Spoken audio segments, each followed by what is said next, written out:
¿por qué la gente sigue abrazándose al socialismo? Es un punto interesante porque donde se lo aplicó fue un fracaso en lo económico, en lo social, en lo cultural.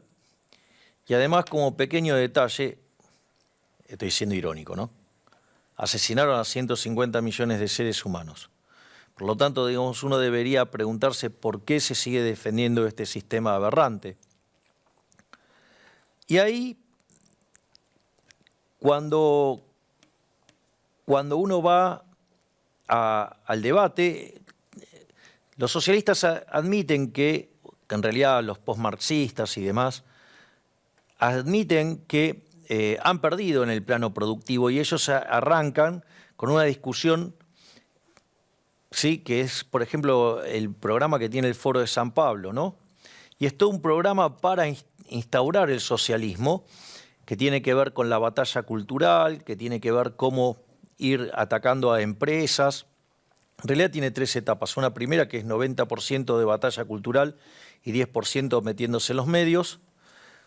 La segunda etapa tiene que ver, la mitad es avanzar sobre las empresas, a regularlas y, digamos, ponerlas en una situación que las complique en lo económico y financiero, mientras que el otro 50% sigue siendo batalla cultural y la última fase es las expropiaciones, esencialmente, y muy poquito de la batalla cultural porque ya la tienen ganada. Esto es cómo funciona operativamente, conceptualmente. Quien diseñó esta estrategia fue Gramsci. Gramsci básicamente señalaba que lo que tenían que hacer era cooptar la educación, cooptar los medios de comunicación y cooptar la cultura.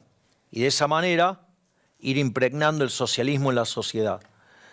Evidentemente, esto en América Latina se empezó a hacer a partir de la caída del muro de Berlín, con lo que fue el Foro de San Pablo y que hoy es el Grupo Puebla, y de esa manera empiezan a contaminar a la gente y así avanzan. En lo económico, básicamente, la estrategia fundamental es mostrar al capitalismo como un sistema injusto y poner toda una cuestión sobre la distribución del ingreso. Y la realidad es que esa discusión está obviamente mal planteada. De hecho, como decía Hayek, si los socialistas supieran de economía no serían socialistas. Y en ese sentido hay toda una discusión para llegar al fondo medular de esto que tiene que ver con la teoría del valor. Y entonces los socialistas adhieren a la teoría del valor trabajo y aquellos que adherimos a la idea de la libertad nos guiamos por la teoría subjetiva del valor. Y esa teoría del valor trabajo es lo que le permite hablar de la teoría de la explotación, ¿sí?, o de la plusvalía de Marx. Y a partir de ahí es de donde fundamentan. Ahora la pregunta es por qué si esas ideas fueron refutadas en lo empírico, por qué, digamos, si fueron refutadas en lo teórico. Es decir, ya la propia obra de Menger de 1871, Principios de Economía Política, refuta la teoría del valor trabajo, y eso es acompañado por la obra de William Stalin Jevons y de León Walras. ¿Por qué entonces siguen adhiriéndose a eso? Porque en realidad es la única que les permite validar lo que ellos pretenden imponer. Porque en el fondo es un problema de valores morales, donde ellos adhieren a la envidia, al odio, al resentimiento, al trato desigual frente a la ley, ¿sí?, y si es necesario al asesinato. Entonces es un problema de valores morales. Y ahí, quien también ha hecho un gran punto sobre eso es Ludwig von Mises. Tiene un libro que se llama La mentalidad anticapitalista y explica cómo la economía de mercado, por las características, muestra quiénes son los mejores y quiénes no. Y eso alimenta uno de los sentimientos más perversos que puede tener un ser humano, que es la envidia. Y lo que hace el socialismo es trabajar sobre eso. Y cuando alguien pierde, por decirlo de alguna manera, dice, no, vos no perdiste porque sos menos que el otro. En realidad, perdiste porque es injusto por esto. Y lo que hace es crear un montón de justificaciones. Fíjense esto. Suponga que, no sé, vamos al Mundial. Juegan 32 equipos. ¿Y cuántos ganan la Copa? Uno solo. Entonces ellos tendrían público por los otros 31 explicándole que es injusto el resultado. Y en realidad no es injusto. Es decir, ustedes lo pusieron en la cancha y se dio lo que se dio. Bueno, esto es igual, pero al ser humano le cuesta asimilar que no es el mejor. Entonces, bueno, trabajan sobre esa parte oscura y se encargan de fomentar esto para poder impulsar esa idea nefasta, empobrecedora y asesina que es el socialismo. Si vos llegas a ser presidente, habiendo tantos presidentes de ideología de izquierda en Latinoamérica, en nuestros países vecinos, ¿vos te apegarías solo a presidentes como Bolsonaro, que son más parecidos a tu ideología, o intentarías buscar vínculos, formar relaciones con estos presidentes como Boric o Petro, por ejemplo? No buscaría ningún tipo de acuerdo con gente de izquierda. Porque yo no puedo estar de acuerdo con gente que hambrea a la población, que genera miseria y que en el límite no tienen problemas en asesinar gente si es necesario. Por lo tanto, yo no creo en ningún tipo de alianza con gente de izquierda. Es decir, yo solamente voy a estar alineado con aquellos que son liberales de verdad, o en términos del inglés, los conservatives, ¿sí?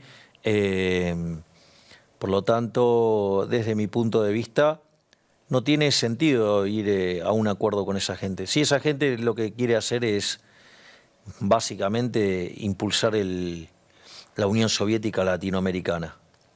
Afortunadamente, el pueblo chileno logró revertir en parte el error en el que cayó en la elección presidencial, eligiendo a Boric, y dejando de lado a mi querido amigo José Antonio Kast. Pero tarde o temprano despiertan, los chilenos despertaron rápido, se dieron cuenta que la constitución que le estaban proponiendo era un panfleto rojo y que lo que le iba a traer era miseria, hambre, pobreza, violencia, y que se iban a hundir. Y que muy rápidamente estaban tomando el curso de Argentina. Y recordemos que Argentina entró al siglo XX siendo el país más rico del mundo. Hoy oscila entre el 70 y 80 al tipo de cambio oficial y el paralelo está en torno al 140.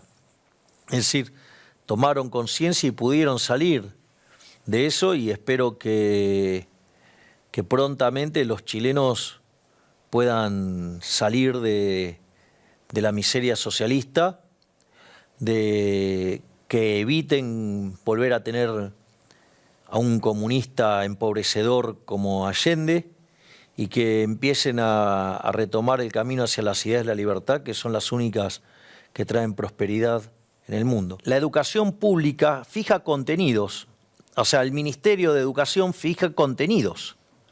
Y eso lo que hace es que condiciona qué es lo que aprende o no el alumno cuando va a una institución a estudiar, de vuelta, independientemente que sea de gestión privada o de que sea de gestión estatal.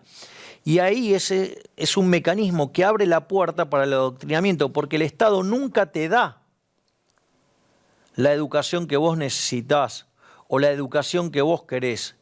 Te va a dar la educación que necesita el Estado para generar esclavos de la religión del Estado.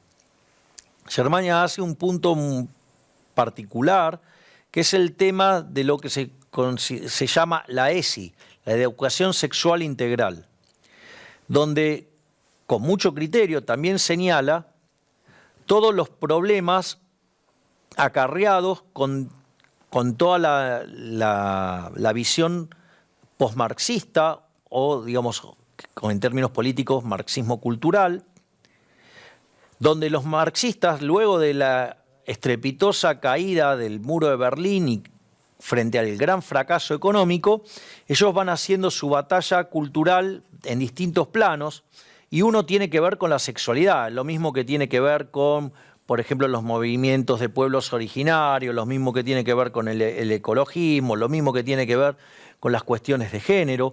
Bueno, en ese marco de esa batalla cultural, donde el socialismo busca contaminar las bases de la sociedad, aparece también este problema de la educación sexual integral.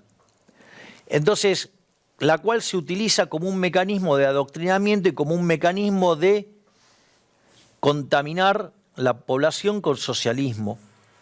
Ahora, en ese sentido, tengo una mala noticia para Germania, porque sí, usted puede frenar, entonces que se dé educación sexual integral. Hay algunos que van a decir, bueno, pero tiene que haber educación sexual, y ahí el problema radica en que ahí se puede, por más que usted lo quiera regular, los profesores, si quieren adoctrinar, lo van a hacer igual. Usted va a pedir, bueno, pero por lo menos que respete a la biología. Bueno, no lo van a hacer. Y aún así, supongamos que tampoco hubiera directamente educación sexual en el colegio o en la escuela. Bueno, van a utilizar otras materias para hacerlo. Cuando ustedes, por ejemplo, miran el caso de Argentina, ustedes se van a encontrar que supuestamente cuando ustedes están enseñando, no sé, matemática, no deberían estar, metiéndose en cuestiones políticas. Y sin embargo, ustedes se pueden encontrar con distintas materias donde los profesores, ¿sí?, o maestros en distintos niveles, lo que hacen es utilizar esas herramientas para inculcar socialismo también. Es decir que, por lo tanto, acá el problema es mucho más complicado. Entonces uno tiene que estructurar mucha competencia para que la gente pueda, y ahí el voucher suele funcionar muy bien, para que la gente pueda elegir a qué institución ir y que después eso quede validado a mercado. Entonces, por ejemplo, en un lugar, supongamos una universidad, ¿no?, y entonces se dedica a formar marxistas, se dedica a formar keynesianos, se dedica a formar distintas economistas de izquierda, por decirlo de alguna manera. Bueno, cuando vayan al mercado y no consigan trabajo, o cuando lo consiguen y la gente empieza a darse cuenta que contratando gente así tiene más problemas que soluciones, bueno, el propio mercado irá limpiando eso y contratará gente que sirve para trabajar y para hacer cosas productivas. Pero bueno, para ese momento ustedes entonces van a empezar a elegir en función, ¿sí?, de poder conseguir trabajo o no. Es un sistema que va a tardar en funcionar en términos dinámicos, y eso sería la mejor solución. También tienen el caso, en Estados Unidos funciona muy bien, que es lo que es el homeschooling, donde cada una de las personas se dedica a formar a sus hijos y después va y rinde libre. Por eso una de las cosas que yo propuse en Argentina para el tema de la educación no solo es el tema de los vouchers, sino que también se dé la situación de rendir libre. Entonces ustedes no quedan sujetos al adoctrinamiento que puede dar un profesor en la clase, ¿sí?, y que de repente le impone que ustedes contesten de una determinada manera para poder aprobar. Por lo tanto, lindo tema y de una complejidad bien interesante.